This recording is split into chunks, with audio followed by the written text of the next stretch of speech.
दोस्तों नमस्ते। दोस्तों आज का जो टॉपिक का विषय ये है कि डर जो है आपके मन में कैसे प्रवेश करता है। इस टॉपिक पर चर्चा करेंगे।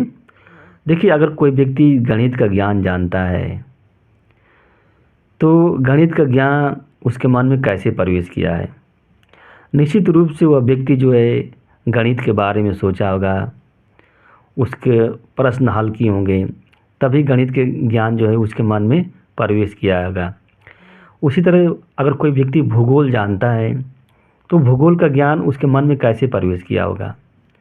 वो व्यक्ति भूगोल के बारे में निश्चित रूप से सोचा होगा, तभी उसके मन में क्या होगा, भूगोल का ज्ञान पहुंचेगा। अगर कोई व्यक्ति भूगोल के बारे में नहीं सोचेगा तो भूगोल का ज्ञान उसके मन में पहुंचेगा ही नहीं।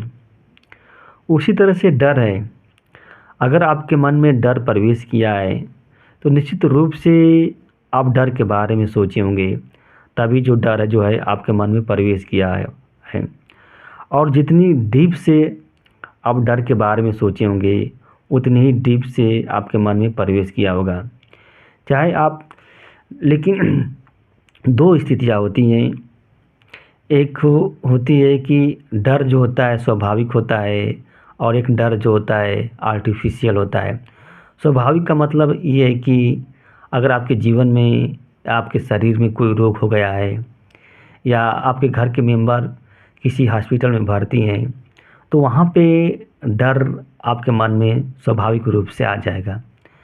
लेकिन कुछ परिस्थितियाँ है ही नहीं, डर का कोई कारण है ही नहीं, फिर भी आपके मन में डर आ रहा है, तो आप क्या है, डर की एक कल्पना कर रहे हैं, डर की एक जो है इमेजिनेशन कर रहे हैं, हाइपोथेसिस कर रहे हैं, आप डर के बारे में सोच रहे हैं, तो ये आर्टिफिशियल डर हो जाता है।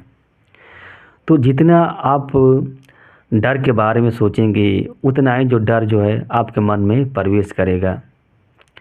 जैसे अगर भीड़ है, भीड़ में कह दिया जाए कि आप अपने पेरेंट्स को पहचानिए, तो आप अपने पेरेंट्स को पहचान जाएंगे। क्यों पहचान जाएंगे? क्योंकि आप अपने पेरेंट्स के बारे में सोचें, पेरेंट्स को देखें, उनका स्वरूप कैसा है, कैसी आवाज़ लगाते हैं, तो आप अपने पेरेंट्स को पहचान जाएंगे। अगर कोई अनाथ बच्चा है, उससे कह दिया जाए कि तुम अपने पेरेंट्स को पहचानो, तो क्या अनाथ बच्चा जो है अपने पेरेंट्स को पहचान पाएगा? वो नहीं पहचान पाएगा, क्योंकि अपने पेरेंट्स को, अनाथ बच्चा है, वो कभी देखा ही नहीं है, तो फिर कैसे पहचान लेगा। उसी तरह से डर है, अगर आपने डर के बारे में ज़्यादा सोच लिया है, डर का एक सांचा बना लिया है, तो कोई व्यक्ति अगर आपके सामने डर के बारे में चर्चा करेगा तो वो डर की विषय वस्तु आपके मन में जाके सेट हो जाएगी, पी जाएगी, यानी कि आप डरने लगेंगे। तो अगर आपके मन में डर प्रवेश कर गया है तो फिर निकलेगा कैसे? अगर कोई व्यक्ति है, उसके मन में गणित का ज्ञान आ गया है, तो क्या वह गणित के ज्ञान को निकाल सकता है? गणित के ज्ञान को नहीं निकाल सकता है। कोई व्यक्ति के मन में गणित का ज्ञान आ गया है, और लेकिन वो गणित का ज्ञान अगर उसको दिक्कत भी नहीं करेगा, निकालने की क्या ज़रूरत पड़ती है? गणित को ज्ञान को निकालने की तो कोई ज़रूरत पड़ेगी नहीं, क्योंकि वो दिक्कत भी नहीं करेगा। लेकिन जो डर का ज्ञान है, जो डर की जो विषय वस्तु है आपके मन में प्रवेश कर गई है, उससे आपको दिक्कत हो रहा है और आप उसको निकालना चाहते हैं, तो वो निकलेगा नहीं। डर का जो विषय वस्तु आपके मन में प्रवेश किया है वो नहीं निकलेगा। बस उसको समझ जाना है। अगर आप जान जाएंगे कि डर क्या है, एक विचार है, ओनली वन क्या है, एक आइडिया है, एक इमेजिनेशन है, तो डर का जो विचार है आपके मन में कोई प्रॉब्लम नहीं क्रिएट करेगा। यानी कि जो डर आपके मन में बनता है वो अज्ञानता की वजह से बनता है, भ्रम की वजह से बनता है। आप क्या असत्य को सत्य मान लेते हैं, तभी डर जो होता है आपके मन में उत्पन्न होता है। तो इसको निकालने का प्रयास भी मत कीजिएगा डर को। अगर इसको निकालने का प्रयास करेंगे तो आप परेशान हो जाएंगे। उसको समझने का प्रयास कीजिए, उसको तर्क के तराजू पर तौलने का प्रयास कीजिए। आपके मन में जो विषय वस्तु है वो सिर्फ आपके मन तक ही सीमित है। जो डर है सिर्फ आपके मन में ही डर है, बाहर उसकी सत्ता नहीं है।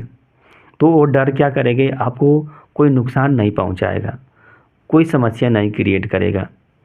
जैसे ये क्या भ्रम है, जैसे कोई व्यक्ति है, उसको भ्रम उत्पन्न हो गया कि मेरे चारपाई के नीचे भूत है, तो उसको क्या करना चाहिए, भूत को चेक करना चाहिए, देखना चाहिए। और भूत जब नहीं है तो उस पर विश्वास होना चाहिए कि भूत क्यों आता है, कैसे आता है, मेरी चारपाई तो एकदम फिट है, कोई दिक्कत नहीं है।